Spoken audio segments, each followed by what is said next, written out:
তোমার বাড়িতে বলো তোমাকে বিয়ের ব্যবস্থা করবার জন্য। আচ্ছা বলুন তো কি এমন আছে আমার মধ্যে যে ওরা আমাকে আছড়ে কামড়ে খেতে চায়?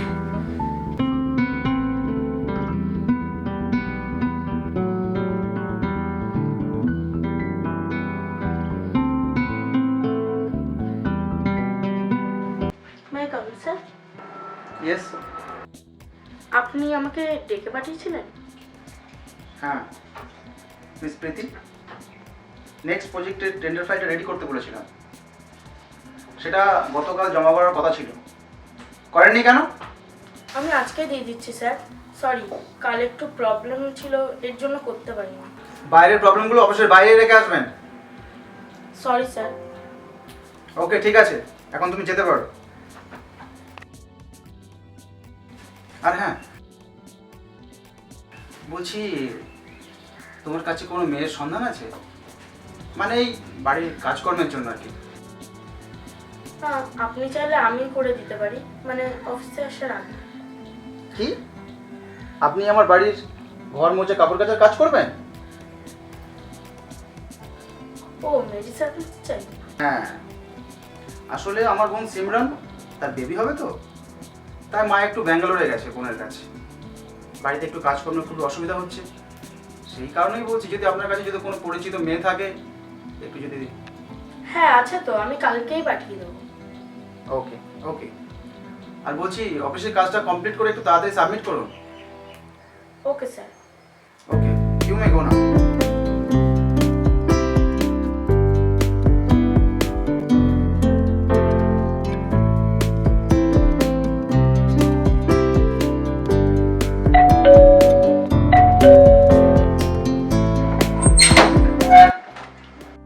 কাকে চাই?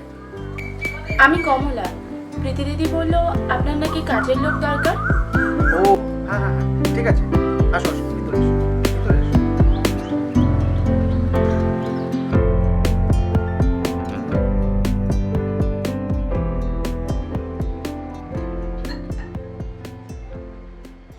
হ্যাঁ, আর শোনো, আমি প্রত্যেকদিন সকাল 9টায় অফিসে বার হয়ে যাই, তার আগে তোমাকে এসে ঘর মোছা বাসন মাজা এই সমস্ত কাজগুলো করতে হবে, আর তার আগে সবার ফার্স্ট তোমাকে আমাকে টিফিনটা রেডি করে দিতে হবে, আর যে কটা দু একটা জামা প্যান্ট পরবো সেগুলো একটু ধুয়ে দিতে হবে।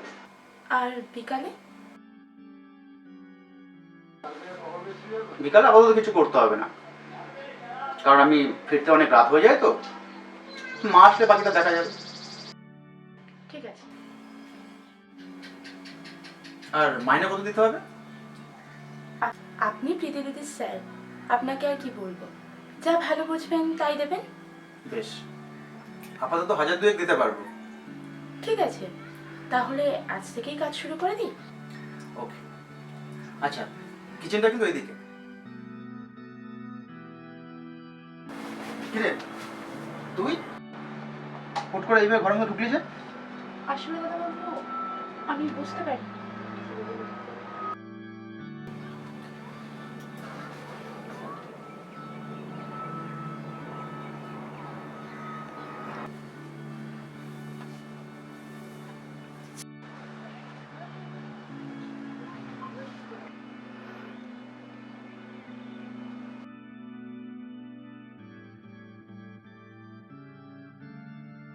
আচ্ছা, আপনার নিশ্চয়ই গার্লফ্রেন্ড আছে? না, কেন? না, এমনি। ও, আপনার নিশ্চয়ই বয়ফ্রেন্ড আছে? না, আসলে আমি শরীর দিয়ে না, মন দিয়ে কারোর ভালোবাসা পেতে চাই। এখনকার ছেলেগুলো তো শুধু আমার শরীরের দিকেই নজর দেয়। আচ্ছা বলুন তো কি এমন আছে আমার মধ্যে যে ওরা আমাকে আছড়ে কামড়ে খেতে চায়? তোমার বাড়িতে বলো তোমাকে বিয়ের ব্যবস্থা করবার জন্য। আমরা গরিব মানুষ, পণ দেওয়ার টাকা নেই বলে আমাদের বিয়ে হয় না। হয়তো কোনোদিন শুনবেন কমলাকে রাস্তায় কুকুর বিড়ালে আছড়ে খেয়ে চলে গেছে। ছাড়ো ছাড়ো ছাড়ো ছাড়ো। ভুল হয়ে গেছে দাদা বাবু, আসলে আপনাকে খুব ভালো মানুষ মনে করি তো, তাই ভরসা করতে পারি। আচ্ছা বলুন তো, আমার যদি বড় লোকের ঘরে জন্ম হতো, আমার সাথে কি এমনটা হতো? গরিব ঘরের সুন্দরী মেয়েদের যে কি জ্বালা, আপনারা সেটা বুঝবেন না।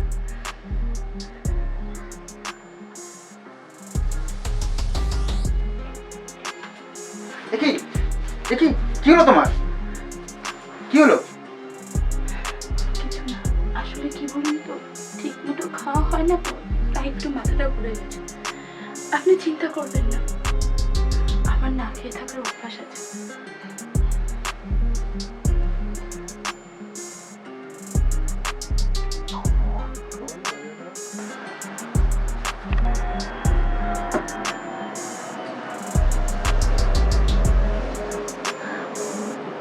হ্যাঁ ভালো।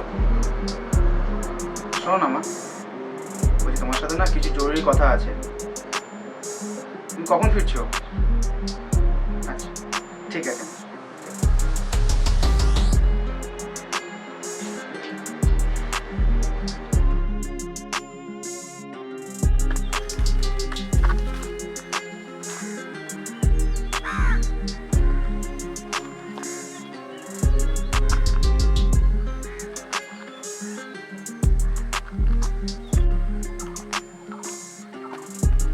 ওই তো আসছে। কি রে, যা বলেছিলাম করেছিস তো? একদম। ওই বোকা হাজারটাকে পটানো তো আমার বা হাতের কাজ। তুমি যে দিদি এই 1 বছর ধরে কি করলে আমি বুঝতেই পারি না। ওসব তোকে ভাবতে হবে না, আমাকে অনেক বুঝে ফেলতে হয়। তুই খালি ওই বাড়িতে ঢোকার রাস্তাটা আমাকে পাকা করে দে। স্যারের সামনে আমার নামে ভালো ভালো কথা বলবি, বাদ বাকিটা আমি বুঝে নেব। সে তো বলতেই চাই, কিন্তু উনি তোমার কথা শুনতেই চায় না, সারাক্ষণ রেগে থাকে।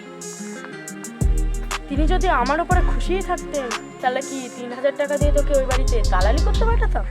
মাস গেলে দু তরফ থেকে 5000 টাকা করে পাচ্ছিস, আর এইটুকু কাজ করতে পারবি না? আমি কি করব না বলেছি? করবই তো, আমাকে একটু টাইম দাও।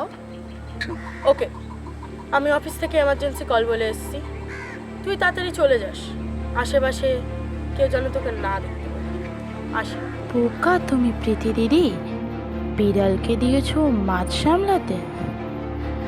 শুভকে তো আমি হাত করবই, কিন্তু তোমার জন্য নয়, আমার নিজের জন্য।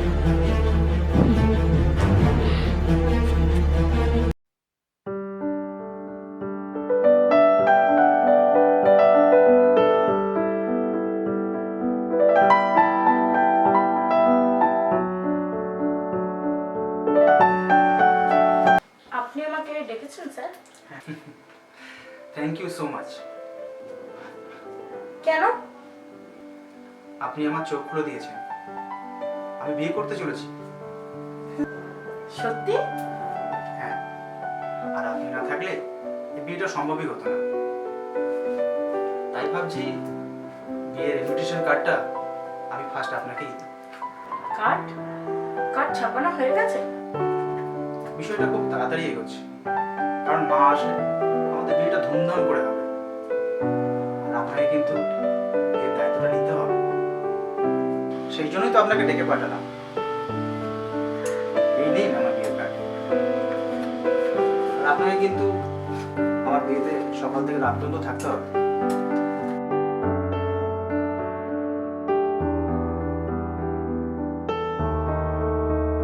স্যার, কমলা? হ্যাঁ, ওই জন্যই তো আপনাকে ধন্যবাদ জানালাম। আমি ভাবতে পারি যে একটা গরিব ঘরের মেয়ে এতটা অসহায় হয়ে জীবনযাপন কাটাতে পারে। তাই আমি ওকে বিয়ে করে স্ত্রীর মর্যাদা দিতে চাই। সত্যি ও একটা নিষ্পাপ ফুলের মতো মেয়ে।